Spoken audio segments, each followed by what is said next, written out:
मैंने हमेशा से यही सुना था कि शादी के बाद की ज़िंदगी बहुत मुश्किल होती है।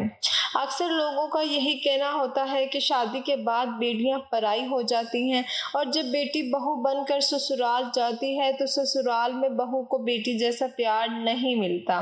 लेकिन इस मामले में मैं खुद को बहुत खुशकिस्मत समझती हूँ कि मुझे इतना अच्छा ससुराल मिला। मेरे ससुराल में सिर्फ 3 ही लोग थे, मेरे ससुर, नंद और मेरे शौहर, और सब बहुत अच्छे थे। मेरे ससुर का मिजाज बहुत ही सादा था। वो अक्सर कम ही बात करते थे और जब भी बोलते तो बहुत हल्की आवाज़ में बोलते थे और हमेशा अपनी नज़रें नीचे रखा करते थे। मैंने कभी अपने ससुर को ऊंची आवाज़ में बोलते हुए नहीं देखा। आज भी मैं खाना बनाकर रसोई से जल्दी फ्री हो गई थी और अपने शौहर के घर आने का इंतज़ार कर रही थी कि तभी अचानक से बहुत तेज़ बारिश शुरू हो गई। मुझे अपने शौहर की फिक्र लगी कि वो कैसे बारिश में घर आएंगे। सावन का महीना था और आज दोपहर से ही बहुत तेज बारिश हो रही थी। इतनी बारिश हो रही थी कि रुकने का नाम ही नहीं ले रही थी। मुझे बादलों की गरज और बिजली के चमकने से हमेशा ही बहुत डर लगता था। जब से मेरी शादी हुई इसके बाद से ही मेरी पहली बारिश थी और हमेशा मैं यही सोचती थी कि शादी के बाद की पहली बारिश मैं अपने शौहर के साथ एंजॉय करूंगी। लेकिन शाम होते ही मेरे शौहर ने फोन किया कि मौसम ज्यादा खराब है और बारिश की वजह से जगह जगह पानी भर गया है, इसलिए वो आज घर नहीं आएंगे और अपने ऑफिस में ही रुकेंगे कि जब बारिश रुक जाएगी तो वो तभी घर आ पाएंगे। मैं ये सुनकर बहुत घबरा गई थी और मैंने जल्दी से जाकर ये बात अपने ससुर जी को बता दी कि आज नितिन घर नहीं आएंगे।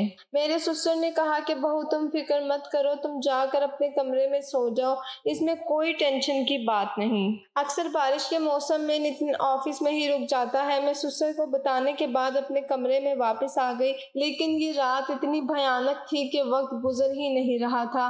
कई घंटों से लगातार बारिश हो रही थी और बादलों की आवाज, बिजली की गड़गड़ाहट से डर की वजह से मेरा दम निकल रहा था और मैं अपने बिस्तर पर लेटी हुई एक ही कोने पर सिमट रही थी। मेरे कमरे की खिड़की से चमकती हुई बिजली साफ नजर आ रही थी और अब मैं अकेली अपने कमरे में नहीं रह सकती थी। इसीलिए मैंने सोचा कि क्यों ना मैं अपनी ननद सीमा के साथ इसके कमरे में सो जाऊं। मैं डरते डरते बड़ी मुश्किल से अपनी नंद के कमरे में जाने लगी। मेरा डर से बुरा हाल था। मेरी नंद का कमरा ग्राउंड फ्लोर पर था, मेरे ससुर जी के कमरे के बराबर में, और मेरा कमरा फर्स्ट फ्लोर पर था और इसी वजह से मुझे अंधेरे में नीचे जाते हुए डर लग रहा था क्योंकि मैं ऊपर फ्लोर पर अकेली थी और बारिश की वजह से लाइट भी नहीं आ रही थी। मैं धीरे धीरे सीढ़ियों से नीचे उतरी और अपनी ननद के कमरे के दरवाजे पर पहुंची। दरवाजा शायद अंदर से बंद नहीं था, इसलिए मैंने जैसे ही दरवाजा खोला तो मुझे कमरे में हल्की हल्की रोशनी नजर आई। मैं बेधड़क होकर कमरे में चली गई और मेरे सामने जो मंजर था इसे देखकर तो मेरे होश ही उड़ गए। मुझे लगा कि शायद मुझे कोई गलतफहमी हो गई है, लेकिन जो आंखों से देखा वो गलत कैसे हो सकता है। सीमा सिसकियां लेकर रो रही थी और इसकी सिसकियां मुझे सुनाई दे रही थी। वो किसी तरह मेरे ससुर से अपने आप को बचाना चाहती थी। मैं ये सब देखकर सहम गई कि कोई पता नहीं अपनी बेटी के साथ इस तरह गलत कैसे कर सकता है। इस वक्त मुझे मेरा ससुर एक वहशी दरिंदे की तरह लग रहा था जो मेरी नंद पर जुल्म कर रहा था। मेरी सास को गुजरे हुए बहुत जमाना हो गया था और पता नहीं सीमा के ऊपर ये अत्याचार कब से हो रहा था। आज मुझे समझ आया कि सीमा का मिजाज ऐसा क्यों था। इसके गुमसुम रहने की वजह मुझे आज पता चल गई थी। मैं जान चुकी थी कि इसकी खोई हुई आंखों का राज क्या था। मेरा नाम रश्मा है और आज से 4 महीने पहले इस घर में मेरी शादी हुई थी। नितिन ने मुझे एक शादी में देखा था और इसने मुझे वहां पर ही पसंद कर लिया। इसके बाद इसने मेरा रिश्ता भेजा और मेरे घर वालों ने नितिन के बारे में जांच पड़ताल की और इन्हें पता चला कि लड़के की फैमिली छोटी है और लड़के का अपना एक कारोबार है और पोश इलाके में खुद का घर है, तो इन्होंने इस शादी के लिए हाँ कर दी और हमारा रिश्ता तय हो गया। रिश्ता तय होने के बाद अक्सर हम एक दूसरे से फोन पर बातें करते और एक दूसरे को समझने की कोशिश करते, क्योंकि आने वाली जिंदगी हम दोनों को एक दूसरे के साथ ही तो गुजारनी थी। 1 महीने के अंदर ही हम दोनों की शादी हो गई। शादी से पहले ही मैंने लोगों के मुंह से सुना कि जब घर में नंद होती है तो रिश्ते निभाने में बहुत मुश्किल होती है, क्योंकि वो अपने बाप और भाई की लाडली होती है, और मैं भी यही सोचकर अपने ससुराल आई थी कि सीमा की वजह से मुझे कुछ परेशानी का सामना करना पड़ेगा, लेकिन सीमा दूसरी नंदों की तरह बिल्कुल भी नहीं थी। इसका रख रखाव बहुत सादा था। वो हमेशा खामोश रहती थी और अपने काम से काम रखती और ज़्यादातर अपने कमरे में ही बंद पड़ी रहती। मैं भी इसे ज़बरदस्ती करके कमरे से बाहर निकाल देती थी तो वो काम में हाथ बटाकर अपने कमरे में फ़ौरन ही चली जाती थी। कभी कभार तो मुझे इसे खाने के लिए भी बार बार बुलाने जाना पड़ता था और वो खाना खाते ही अपने कमरे में ऐसे भागती थी जैसे इसके कमरे में कोई राज छुपा हुआ हो। मेरे ससुर जी से हमेशा यही कहा करते थे कि हर वक्त कमरे में अकेली ना रहा करो, थोड़ा बहुत बाहर निकल कर हमारे साथ भी बैठ जाया करो। लेकिन सीमा इनकी बातों का कोई जवाब नहीं देती थी और जब मैं इसके ज्यादा सर होती थी तो वो ये बात कहकर खत्म कर देती थी कि इसे पढ़ाई करनी है, तो मैं भी फिर इससे कुछ नहीं कहती। और जब शाम को नितिन ऑफिस से घर आते तो मैं इनसे यही कहती कि आपकी बहन सीमा तो खामोश ही रहती है, तो इस पर वो मुझसे कहते कि वो हमेशा से ऐसी नहीं थी। माँ के गुजर जाने के बाद वो अकेली हो गई और हालात ने इसे ऐसा बना दिया। जब माँ जिंदा थी तो वो सबके साथ अच्छे से घुल मिल कर रहती थी, लेकिन अब वो बिल्कुल बदल गई है और बेहतर यही है कि तुम भी इससे कुछ ज्यादा ना कहो। अब्बू जी इसका बहुत ख्याल रखते हैं, थोड़े वक्त में वो खुद ही संभल जाएगी। मैंने भी अब सीमा से बात करना छोड़ दिया कि अच्छा ही है कि वो घर के किसी मामले में नहीं पड़ती और मुझे इसकी तरफ से किसी भी तरह की कोई परेशानी नहीं है, वरना मेरी दोस्तों ने तो मुझे आज तक यही बताया है नंद अपनी भाभी का जीना दुश्वार कर देती है, इन्हें चैन से जीने नहीं देती कि वो दूसरे घर से आकर कैसे हमारे घर में राज कर सकती है। मैं शादी करके इस घर में यही सोचकर आई थी कि सीमा मेरा जीना दुश्वार कर देगी, क्योंकि मेरे ससुर इससे बहुत प्यार करते हैं, इसकी हर छोटी से बड़ी ज़रूरत का ध्यान रखते हैं। अगर वो खाना खाने नहीं आती तो मेरे ससुर जी खाना लेकर इसके कमरे में ही जाते और इसे अपने हाथों से खाना खिलाते। वो ज़्यादातर इसके कमरे में ही रहा करते थे, लेकिन सीमा का रवैया इनके साथ बिल्कुल ही अलग था। वो हमेशा इनसे गुस्से में ही बात करती थी। अगर मेरे ससुर इसके लिए कोई चीज़ लेकर आते तो इसका रवैया इनके साथ ऐसा होता कि जैसे वो इसके लिए कोई मायने ही नहीं रखते। मुझे हमेशा इसका रवैया बहुत अजीब सा लगता था, क्योंकि माँ के गुजरने के बाद तो बच्चों को बाप से दुगनी मोहब्बत हो जाती है, लेकिन वो तो अपने बाप से बहुत दूर थी। मेरे ससुर जितना इसका ख्याल रखते इतना ही मेरा भी ध्यान रखते। मुझे अपने ससुराल में किसी भी तरह की कोई परेशानी नहीं थी और मेरी शादीशुदा जिंदगी बहुत अच्छी गुजर रही थी, तो मैं सीमा के रवैये के बारे में ज़्यादा नहीं सोचती थी। शादी के बाद जब मैंने अपनी माँ को ये सब कुछ बताया तो सुनकर माँ को भी थोड़ा अजीब लगा, लेकिन इन्होंने मुझसे यही कहा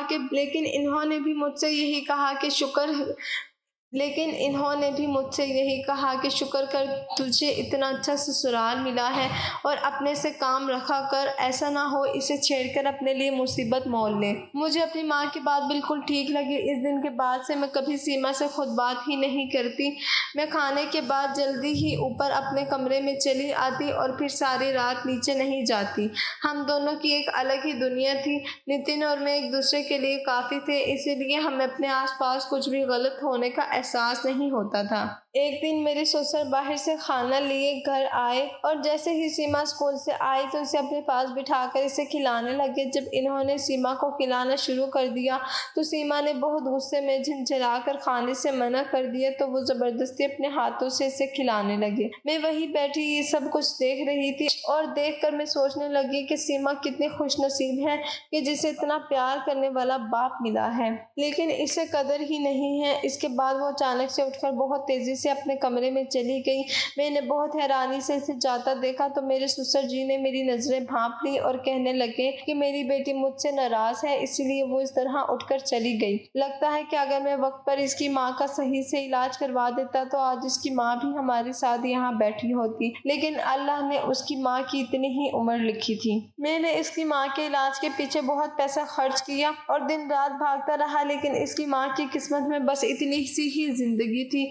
मैं तो खुद इसकी माँ के जाने के बाद से बहुत कमज़ोर हो गया हूँ, लेकिन सीमा को ये बात कैसे समझाऊँ। सुसर जी की आंखों में आंसू देखकर मेरा दिल गम में डूब गया। उम्र के इस पड़ाव पर वो किस कदर परेशानियों का सामना कर रहे थे। बीवी की जुदाई के साथ साथ वो बच्चों के दुख भी झेल रहे थे। मैंने बहुत प्यार से अपने सुसर जी से कहा कि अब्बू जी आप परेशान ना हो, वक्त के साथ सीमा खुद ही समझ जाएगी, आप अपनी कोशिशें करते रहें। मेरी बात पर सर हिलाते हुए वो खाने की प्लेट लेकर सीमा के कमरे की तरफ चले गए और मैं मुस्कुरा कर देखती रही। शाम तक वो सीमा के साथ इसी के कमरे में थे, यहाँ तक कि मैंने खाना भी पका दी और सफाई भी कर दी। पहले मैंने सोचा कि मैं भी सीमा के कमरे में जाकर इन दोनों के साथ बैठ जाऊं, लेकिन फिर मैंने सोचा इन दोनों बाप बेटी के बीच में भला मेरा क्या काम। मैं अपने कमरे में वापस आ गई। हमारे घर में रोज का यही रूटीन था। मेरे ससुर जी सीमा के पीछे पीछे इसके नखरे उठाते फिरते और सीमा इन्हें और ज्यादा नखरे दिखाती। कभी कभी तो मुझे सीमा से जलन महसूस होती। वो कितनी खुशनसीब है कि इसका बाप इसको हर चीज ला कर देता है और इसके हर नखरे को सर आंखों पर बिठाता है, जबकि मेरे घर में मेरे साथ ऐसा कुछ भी नहीं था। मैं अपने बाप की तीसरी बेटी थी। ऐसा नहीं था कि मेरा बाप मुझसे प्यार नहीं करता था, लेकिन जैसी मोहब्बत मेरे ससुर जी सीमा से करते थे, ऐसी मोहब्बत और तवज्जो मेरे बाप ने कभी मुझे नहीं दी थी। मेरे बाप तो हम बेटियों से काफ़ी दूर रहते थे और अगर कभी हमसे कोई बात करनी होती तो हमेशा माँ का सहारा लेते। लेकिन मुझे क्या खबर थी कि मेरे ससुर जी का सीमा के पीछे पीछे फिरने का असली मकसद क्या है। अगर बारिश इतनी तेज़ ना होती और बिजली कड़कने से मेरी जान नहीं निकली होती तो शायद मैं सब कुछ जान ही नहीं पाती कि मेरे ससुर जी अपनी बेटी को अपनी ज़रूरत के लिए बर्बाद कर रहे हैं। मैं जैसे ही इस रात कमरे में दाखिल हुई तो ये देखकर मेरे रोंगटे खड़े हो गए कि मेरे ससुर सीमा को ज़बरदस्ती जकड़कर इसके साथ बहुत ही गंदी हरकत कर रहे थे। आसपास का इन्हें बिल्कुल भी होश ही नहीं था, यहाँ तक कि इन्हें मेरे आने की भी खबर नहीं हुई। मेरे ससुर जी पर बुरी तरह से शैतान सवार था और सीमा जो कि बिल्कुल नाजुक सी थी अपने बाप के रहम करम पर थी। इसकी सिसकियों से पूरा कमरा गूंज रहा था और वो अपने आप को छुड़ाने की कोशिश भी कर रही थी, लेकिन शायद इसके अंदर इतनी ताकत ना थी कि जो मेरे ससुर जी को हटा सके।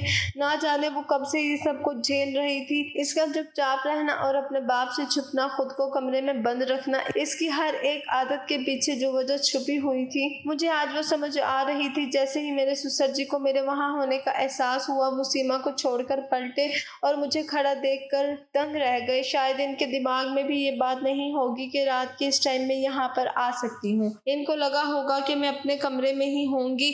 मुझे देखकर इनके चेहरे के रंग बदल गए और वो घबरा गए। हकलाते हुए मुझसे पूछने लगे कि बहू तुम यहाँ क्या कर रही हो, तुमको क्या चाहिए। मैंने आगे बढ़कर सीमा का हाथ पकड़ा, इसे अपने पीछे छुपा लिया। वो बुरी तरह से कांप रही थी। मैंने कहा कि बेहतर यही है कि आप अभी और इसी वक्त यहाँ से निकल जाएं। आप जैसे बाप को तो मैं चौराहे पर सूली पर लटका देना चाहती हूँ ताकि आइंदा कोई ऐसी दरिंदगी का निशाना ना बने।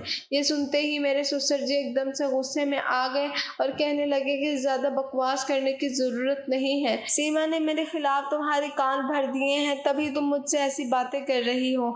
मैं इनकी इस बात पर हैरान हो गई क्योंकि कैसा ढीठ आदमी था। मैंने सब कुछ अपनी आंखों से देखा था और इसके बाद भी झुठला रहा है। मैंने गुस्से में कहा कि आप कैसे बेगैरत इंसान हैं, इतना बड़ा पाप करने के बाद भी आपको जरा भी शर्म और पछतावा नहीं है। मैं आपसे आखिरी बार कह रही हूँ, अगर आप अभी और इसी वक्त यहाँ से नहीं गए तो मैं पुलिस को फ़ोन करके बुला लूँगी। मेरी ज़रा सी धमकी से डर कर वो कमरे से बाहर चले गए और मैंने जल्दी से कमरे का दरवाज़ा बंद कर लिया। सीमा की हालत बहुत ख़राब थी और डर तो मुझे भी बहुत लग रहा था, लेकिन ना जाने मेरे अंदर इतनी हिम्मत कहाँ से आ गई कि आगे बढ़कर मैंने इसे गले लगा लिया। ऐसा करते ही वो फूट फूट कर रोने लगी। ना जाने कितने वक्त का गम था जो इसके दिल में छुपा हुआ था, इसीलिए मैंने इसे छुपाया नहीं, बल्कि रोने रो रो कर इसका दुख कुछ कम हुआ तो इसने मुझे खुद ही बताना शुरू किया कि वो 11 साल की थी जब इसकी माँ की शादी मेरे ससुर से हुई। तो इसने मुझे खुद ही बताना शुरू किया कि वो 11 साल की थी जब इसकी माँ की शादी मेरे ससुर से हुई। सीमा की ये बात सुनकर मुझे बड़ी हैरत हुई और मैंने इससे बीच में रोकते हुए पूछा कि क्या तुम मेरे ससुर की सगी बेटी नहीं हो। जिस पर सीमा ने नहीं में सर हिला दिया और कहने लगी कि मेरे सगे बाप ने तो मेरी माँ को कुछ ही सालों के अंदर तलाक दे दी थी और सीमा को भी इसकी माँ के हवाले कर दिया था, जबकि माँ सीमा को नहीं लेना चाहती थी। सीमा ने बताया कि इसकी माँ का ये मानना था कि सीमा की मौजूदगी में दूसरे दूसरी शादी नहीं कर सकती और इसे सीमा की खातिर सारी जिंदगी अपने आप को एक बूढ़ी औरत बनाकर रखना होगा, जिसकी ना कोई उम्मीद होगी और ना ही इसका कोई दूसरा सहारा होगा। लेकिन अचानक ही सीमा की माँ ने नितिन के पिताजी से शादी कर ली। सीमा की माँ के साथ सीमा का भी बहुत ख्याल रखते। सीमा की माँ भी बहुत खुश थी कि इसे इतना अच्छा शौहर मिल गया है जो इसका तो क्या इसकी सौतेली बेटी तक का ख्याल रखता है। लेकिन वो नहीं जानती थी कि इसके शौहर की नीयत में खोट है। सीमा ने बताया कि जब इसकी माँ जिंदा थी इसके बाप जी इसके साथ बहुत अजीब हरकतें करते थे। सीमा की उम्र तब 12 साल थी और वो अपनी जवानी की दहलीज पर कदम रख रही थी। वो समझ रही थी कि इसका सौतेला बाप इससे क्या चाहता है और किस तरह से इसे देखता है और इसके साथ किस तरह की हरकतें करता है, इसे कहाँ कहाँ छूता है और क्या करने की कोशिश कर रहा है। लेकिन वो अपनी माँ की वजह से खामोश थी। वो नहीं चाहती थी कि इस बार अपनी माँ की तलाक का कारण वो खुद बने। सीमा सिसकियां भरते हुए बता रही थी कि नितिन के बाप यानी मेरे ससुर जिसकी माँ की मौजूदगी में ही इसे जबरदस्ती कमरे में सोने पर राजी करते थे और जब इसकी माँ गहरी नींद में होती तो वो सीमा को परेशान करने लगते। कुछ वक्त में ऐसे ही सब कुछ बर्दाश्त करती रही, लेकिन फिर एक दिन इसने अपनी माँ से इस बारे में बात की तो इसकी माँ ने इस पर भरोसा करने की बजाय इसके मुंह पर एक थप्पड़ मार दिया और कहने लगी कि तुम्हें शर्म नहीं आती, अपने बाप के बारे में कैसी बातें कर रही हो, वो तो हर वक्त तुम्हारा कितना ख्याल रखते हैं और तुम ऐसे अच्छे इंसान पर ये किस तरह झूठे इल्ज़ाम लगा रही हो। मेरी सगी माँ ने मुझ पर भरोसा नहीं किया तो मैं किसी और से क्या शिकवा और गिला करती। दिन ऐसे ही गुजरते गए और दिन गुजरने के साथ साथ मेरा ये सौतेला बाप और ज़्यादा शेर होता जा रहा था। जैसे जैसे मैं जवान हो रही थी इसकी नीयत और ज़्यादा ख़राब होने लगी थी। पहले तो वो सिर्फ मुझे थोड़ा बहुत ही परेशान करता था, लेकिन जैसे जैसे मैं जवान होने लगी वो अपनी हद पार करता जा रहा था और एक दिन ऐसा हुआ कि जब इसने अपनी सारी हदें तोड़ दी। इस दिन मेरी माँ किसी काम से बाजार गई हुई थी। जब वापस आई तो इसने सब कुछ अपनी आंखों से देख लिया और इसके बाद वही हुआ जिसका मुझे डर था। मेरी सगी माँ मुझे ही इस बात का दोष देने लगी कि मैंने इसके शोहर को बहका दिया है और अपनी जवानी और अदाओं से अपने सौतेले बाप पे ही डोरे डाल दिए हैं। इन्होंने फ़ौरन मेरे मुंह पर चांटा मारा और मुझे आस्तीन में छुपी हुई एक नागिन कहने लगी जिसने अपनी माँ का घर खराब किया है। मैंने माँ को बहुत समझाने की कोशिश की कि मेरा इसमें कोई कसूर नहीं है, मैं तो खुद हालात की मारी हुई हूँ और काफ़ी सालों से इस आदमी की हैवानियत से परेशान हूँ, लेकिन मेरी माँ को बिल्कुल भी यकीन नहीं आया। इसे ये बात बर्दाश्त ना हुई और इसे दिल का दौरा पड़ गया। कुछ दिन अस्पताल में रहने के बाद जिंदगी की बाजी हार गई और आखिरत को गले लगा लिया, लेकिन जाने से पहले इसे इस बात का एहसास हो गया था कि कसूरवार मैं नहीं बल्कि इसका खुद का शौहर है। मेरी माँ ने मरने से पहले मुझसे माफ़ी मांगी, लेकिन मुझे इस माफ़ी की अब कोई ज़रूरत नहीं थी, ना ही इसकी चाहत थी, क्योंकि अगर मेरी माँ कुछ दिन पहले मेरी बातों पर यकीन कर लेती तो नौबत यहाँ तक नहीं आती और मैं बर्बाद होने से बच जाती और यूँ रोज़ रोज़ अपने ही सौतेले बाप के हाथों बर्बाद ना होती। माँ के मरने के बाद पहले तो मैंने सोचा कि मैं घर छोड़कर कहीं चली जाती हूँ, लेकिन फिर मुझे इस बात का एहसास हो गया कि एक अकेली औरत के लिए तो सारा ज़माना ही लुटेरा बन रहा है। यहाँ अकेली लड़की को देखकर हर किसी के अंदर दरिंदा जाग जाता है और मैं तो फिर भी जवान लड़की हूँ। ऐसे में इस घर को छोड़कर आखिर जाती तो जाती कहाँ, क्योंकि जहाँ भी जाती वहाँ पर मेरे साथ यही सब कुछ किया जाता। मजबूरन मुझे किस्मत को मानकर अपने सौतेले बाप के पास ही रहना पड़ा और मैंने अपने हालात अपनी किस्मत पर छोड़ दिए। मैंने कहा ये बात अपने सौतेले भाई यानी नितिन भाई को भी नहीं बताई, क्योंकि मुझे डर था कि अगर नितिन भाई ने मेरी बात का भरोसा नहीं किया तो इसके बाद तो मैं कहीं की भी ना रहूँगी। मेरी माँ की मौत को आज 6 साल होने वाले हैं। इन गुजरे हुए 6 सालों में हर दिन मेरे सौतेले बाप ने मेरे साथ ऐसा ही सलूक किया है। मैंने सीमा के हाथों को अपने हाथों में दबाया और इसे यकीन दिलाया कि आज के बाद तुम्हारे साथ ऐसा कुछ नहीं होगा। मैं मरते दम तक तुम्हारे साथ हूँ और तुम्हारे साथ कुछ भी गलत होने नहीं दूंगी। मैंने इससे कहा कि अगर तुम पहले से ही मुझे ये सब कुछ बता देती तो मैं तुम्हारी मदद ज़रूर करती। जिस पर सीमा हंसी और कहने लगी मैं तो वो हूँ जिस पर इसकी माँ ने भरोसा नहीं किया, तो मैं ये कैसे सोच लेती कि कोई और मुझ पर भरोसा करेगा। इसकी हंसी में जो दर्द था वो मेरे दिल को छलनी कर गया। बारिश अभी तक थमने का नाम ही नहीं ले रही थी और सुबह की पहली किरण भी अब निकलने निकलने लगी थी। आखिरकार कुछ ही देर में बारिश का जोर टूटा और धीरे धीरे दिन निकलने लगा। मैंने वो रात सीमा के साथ इसके कमरे के अंदर ही गुजारी। सुबह के बाद जैसे ही नितिन घर आए तो मैंने हिम्मत करके इनके सामने सारी सच्चाई रख दी। नितिन का इस बात को मानना बहुत मुश्किल जरूर लेकिन नामुमकिन नहीं था। वो भी सीमा के बचपन के रवैये को बहुत ज़्यादा महसूस करते थे, लेकिन इन्हें इस बात का बिल्कुल भी नहीं पता था कि इसके पीछे इनके खुद के बाप का इतना बड़ा सलूक होगा। नितिन गुस्से में अपने बाप के कमरे में गए। वो बिस्तर पर लेटे थे। नितिन ने इन्हें आवाज़ दी लेकिन इनके जिस्म में कोई भी हरकत ना हुई। नितिन ने आगे बढ़कर इन्हें हिलाया तो इनकी गर्दन एक तरफ को झुक गई। नितिन ने फौरन ही डॉक्टर को बुलाया तो पता चला कि नितिन के बाप का इंतकाल हो चुका है। नितिन के बाप जान गए थे कि अब इनका सच बेटे के सामने आने वाला है और वो इतनी गंदी हरकत करने के बाद अपने बेटे का सामना करने को तैयार नहीं थे और शायद इसी बात को बर्दाश्त ना कर सके और इन्हें दिल का दौरा पड़ गया जिस वजह से इनकी मौत हो गई। इनकी मौत ने सीमा को हर दिन मरने से तो बचा लिया था, लेकिन इन दिनों और सालों का क्या जो इस बदतमीज और बेहया आदमी की दरिंदगी बर्दाश्त करते हुए गुजारे। दोस्तों, तलाक मियाँ बीवी के दरमियान होती है लेकिन इनके बच्चे सारी जिंदगी के लिए बर्बाद होकर रह जाते हैं। हमारे समाज में ना जाने कितनी लड़कियां सीमा की जैसी होंगी जो अपने सौतेले बाप के जुल्म सितम का शिकार हैं। मियाँ बीवी को एक दूसरे को छोड़ने से पहले अपने मासूम बच्चों पर नजर डालनी चाहिए और सोचना चाहिए कि अगर हमने डिवोर्स ली तो इनका क्या होगा। आखिर अपनी लड़ाई झगड़े का बोझ हम अपने बच्चों पर क्यों डालें ताकि कोई बच्चे किसी दूसरे के हाथों का खिलौना ना बन सके। अपने लड़ाई झगड़े का बोझ हम अपने बच्चों पर नहीं डालें ताकि कोई बच्चे किसी दूसरे के हाथों का खिलौना ना बन सके। और अगर कोई अपने आसपास किसी ऐसे आदमी से कोई भी उल्टा सीधा रवैया देखे तो इसे नजरअंदाज ना करें बल्कि इसके पीछे की सच्चाई को जानने की कोशिश करें। हो सकता है कि आपकी एक कोशिश से किसी मासूम की जिंदगी बच जाए।